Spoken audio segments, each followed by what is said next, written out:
تھا ایک روزہ تقریری انعامی مقابلہ وہ عظیم الشان اجلاس کے نہایت ہی موقر صدر اور سرزمین بہار کے معروف ادارہ دارالعلوم احمدیہ سلفیہ دربھنگا کے جید استاذ فضیلت الشیخ عرفان سلفی مدنی حفظہ اللہ اسٹیج پر تشریف فرما، مقامی جمعیت اہل حدیث رگھی پورہ کے ناظم محترم افتخار اسلامی صاحب، میرے نہایت ہی قریبی دوست اور رفیق فضیلت الشیخ حافظ خالد عزیز بخاری حفظہ اللہ، فاضل جامعۃ القصیم یونیورسٹی سعودی عرب، میرے نہایت ہی عزیز جناب حافظ احسان عالیاوی صاحب متعلم مدینہ اسلامی یونیورسٹی سعودی عرب، برادر مکرم فضیلت الشیخ اسد اللہ نوری متعلم مدینہ اسلامی یونیورسٹی سعودی عرب، اس ادارہ کے استاذ جناب ماسٹر شبیر صاحب، اس پروگرام کے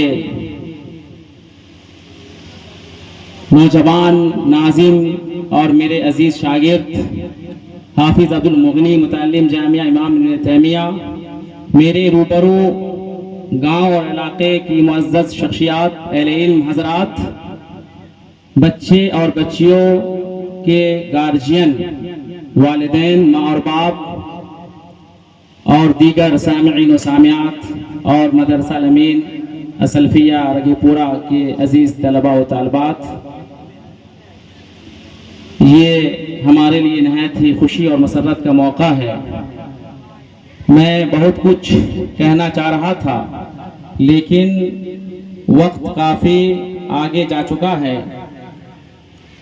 10 بجے پروگرام ختم کرنے کا پلان تھا، لیکن ظاہر ہے ہر پروگرام میں یہی کچھ ہوتا ہے، تاخیر ہونا فطری بات ہے اور ہمیشہ اس طرح کا معاملہ ہوتا ہے۔ ابھی چند اہم باتیں تھیں، چند اہم نکتے اور پہلو تھے جن پر مختصر باتیں کرنی تھی، اور یہ ایسا وقت ہے جو دریا کو کوزے میں بند کرنے کا وقت ہے، لیکن میں ناچیز دریا کو کوزے میں بند کرنے کا ہنر ہرگز نہیں جانتا ہوں، لیکن وقت کی قلت کی وجہ سے دریا کو کوزے میں بند کرنے کی کوشش کرنا ضرور جانتا ہوں۔ مختصر وقت میں 10 منٹ کے اندر میں میری بات ختم ہو جائے گی۔ آپ لوگ اطمینان و سکون کے ساتھ بیٹھے رہیں۔ آپ لوگ نہایت ہی شکریہ کے مستحق ہیں۔ رات آگے جا چکی ہے، کل جمعہ ہے، تیاریاں کرنی ہیں، اور آپ لوگ صبر و تحمل سے بیٹھے ہیں۔ اللہ تعالی ہم تمام لوگوں کے اس بیٹھنے کو قبول فرما لے اور ہم تمام لوگوں کے درجات میں بلندی کا ذریعہ بنا دے، آمین۔ آپ اچھی طرح جان رہے ہیں، دیکھ رہے ہیں کہ اس وقت آپ تمام لوگ مدرسہ الامین السلفیہ رگھی پورہ کے احاطے میں تشریف رکھ رہے ہیں۔ اس مدرسہ کے طلبہ اور طالبات نے آپ کے سامنے جو تقریریں پیش کی اور اپنی تعلیمی لیاقتوں کا مظاہرہ کیا، یقیناً تمام طلبہ و طالبات مبارکباد کے مستحق ہیں، داد و تحسین کے مستحق ہیں۔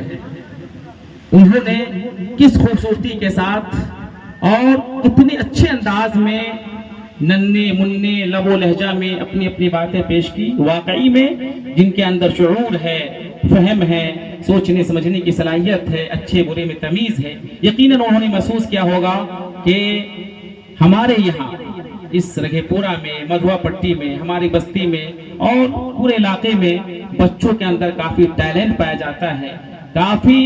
خابیدہ صلاحیتیں ہیں، انہیں سیکھنے کی ضرورت ہے، سنوارنے کی ضرورت ہے۔ اور میں ہمیشہ جب بھی گاؤں اور علاقے، اپنے گاؤں رگھی پورہ اور جب بھی کسی بھی گاؤں میں بچوں کے پروگرام میں شریک ہوتا ہوں، کسی ادارے پروگرام میں شریک ہوتا ہوں، تو علامہ اقبال کے مشہور شعر ضرور پڑھتا ہوں کہ نہیں ہے نا امید اقبال اپنی کشتی ویرا سے، ذرا نم ہو تو مٹی بڑی زرخیز ہے ذاتی۔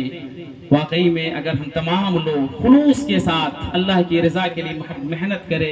اور بچوں کو تیار کرے، نئی نسل کو سیکھنے کی کوشش کرے، جتن کرے، تو ہمارے یہاں بھی انقلاب آئے گا، تبدیلیاں پیدا ہو جائے گی، اور یہ بستی بھی اس مقام تک پہنچے گی جو دوسروں کے لیے حسرت اور رشک کا سبب بن جائے گا۔ لیکن خلوص چاہیے، محنت چاہیے، اور ہمیں اللہ کی رضا کی طلب اور طرف چاہیے۔ بہرحال آپ تمام لوگ کسی بھی ادارے کا ضرور تعاون کریں۔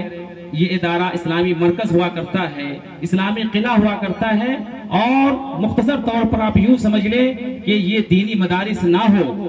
تو مسلمان ختم ہو جائیں گے۔ کسی بھی ادارہ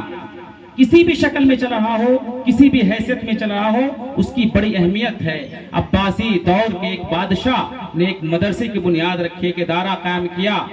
اور ایک عرصہ کے بعد مدرسہ کا جائزہ لیا۔ کسی ایک بچے سے پوچھا کہ بابو تم کیا بننا چاہتے ہو، بیٹا تم کیا بننا چاہتے ہو؟ تو اس نے کہا قاضی بننا چاہتا ہوں، محدث بننا چاہتا ہوں، اور یہ عہدہ حاصل کرنا چاہتا ہوں۔ تو اس بادشاہ نے یہ عزم کیا کہ میرا ارادہ غلط تھا، میرا ادارہ کام کرنا صحیح نہیں تھا، میں اس کو بند کر دیتا ہوں۔ پھر وہ آگے بڑھے اور کسی ایک طالب پہ نظر پڑے، وہ گوشہ نشینی اختیار کیے ہوئے پڑھ رہا تھا۔ اس سے پوچھا بابو تم کیا بننا چاہتے ہو؟ اس نے کہا کہ میں اللہ کے احکام جاننا چاہتا ہوں، شریعت جاننا چاہتا ہوں، اور اللہ تعالیٰ کو پہچاننا چاہتا ہوں۔ وہ کافی خوش ہوئے، وہ بادشاہ کافی انہوں نے خوشی کا احساس کیا، اور کہا کہ نہیں، ایک بچہ بھی اگر یہ سوچ رکھتا ہے اور یہ جذبہ رکھتا ہے تو میرا ادارہ کام کرنا یقیناً کامیاب ہے اور اس کا بہتر نتیجہ نکلے گا۔ میں اس واقعے کی روشنی میں یہ کہنا چاہتا ہوں کہ کسی بھی ادارہ سے اگر ایک بچہ بھی کامیاب ہو رہا ہے، ایک بچی بھی کامیاب ہو رہی ہے، اور اس کی زندگی سنور رہی ہے، تو ادارہ کامیاب ہے۔ اور ہم تمام مسلمانوں پر، ہم تمام لوگوں پر یہ اخلاقی ذمہ داری ہے، ہمارا دینی فریضہ ہے کہ ہم ادارے کا تعاون کریں، ہم ادارے کے ساتھ مل کر کھڑے ہو۔ علامہ اقبال نے کسی موقع پہ کہا تھا کہ مسلمانوں ان مدارس کو اپنے حال پر چھوڑ دو، اگر یہ مدارس نہ ہو تو مسلمانوں کا حال وہی ہوگا جو اندلس کے اندر اور قرطبہ کے اندر ہوا۔ مسلمان زوال یافتہ ہو گئے، مسلمان ذلیل اور خوار ہوئے، اور 800 سال اور اس سے زائد کی حکومت ایسے ہی مسلمانوں کی ختم ہو گئی۔ لہٰذا مدرسہ کی اہمیت اپنی جگہ مسلم ہے، آپ اس کو سمجھیں اور مدرسہ کا ہر اعتبار سے تعاون کریں، اور مدرسے میں اپنے بچوں کو ضرور بھیجیں۔ ایک اور بات میں جو کہنا چاہتا ہوں یہ کہ یہی مدرسے زندگی بناتے ہیں، اور جو اچھا انسان بنتا ہے مدارس کے ذریعے ہی بنتا ہے، چونکہ مدرسہ کے ذریعے، دینی اداروں کے ذریعے انسان کے اندر علم آتا ہے، ادب آتا ہے، اور یہی دونوں چیزیں انسان کی زندگی کے لیے زینت ہے، خوبصورتی ہے۔ انسان کے پاس دولت ہے، صحت ہے، قوت ہے، پراپرٹی ہے، جائیداد ہے، حسن ہے، ظاہری طور پر انسان بہت خوبصورت ہے، لیکن علم نہیں ہے، ادب نہیں ہے، تو انسان پھر انسان نہیں ہے، بلکہ اس کی زندگی جانوروں جیسی گزرتی ہے۔ عربی کے مشہور اشعار ہیں، لیس الجمال باسواب تزیننا ان الجمال جمال العقل والادب، لیس الیتیم الذی قد مات والدہ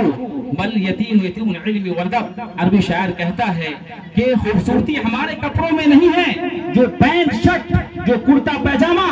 جو سوٹ شلوار، جو ساڑیاں پہنتے ہیں، خوبصورتی ان میں نہیں ہے، اور خوبصورتی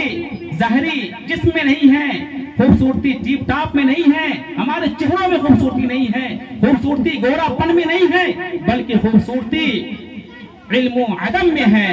یتیم وہ نہیں ہے جن کے باپ کا انتقال ہو گیا ہو، یتیم وہ ہے جو علم سے محروم ہو، جو ادب سے محروم ہو۔ لہٰذا یہ ادارے علم سے آراستہ کرتا ہے، ادب سکھاتا ہے، اور جب علم آتا ہے، ادب آتا ہے تو ایمان ہمارے اندر پیدا ہوتا ہے، ہمارے قلب و جگر کے اندر ایمان بیٹھتا ہے، اور جب ایمان پیدا ہوتا ہے تو ہم مومن ہوتے ہیں، مسلمان ہوتے ہیں، اور جب ہم مومن ہوتے ہیں، مسلمان ہوتے ہیں تو زندگی کا مقصد پورا ہوتا ہے، ہم اللہ کی عبادت کرتے ہیں، دنیا بھی ہماری آباد ہو جاتی ہے اور آخرت میں ہماری شاداب ہو جاتی ہے، کامیاب ہو جاتی ہے۔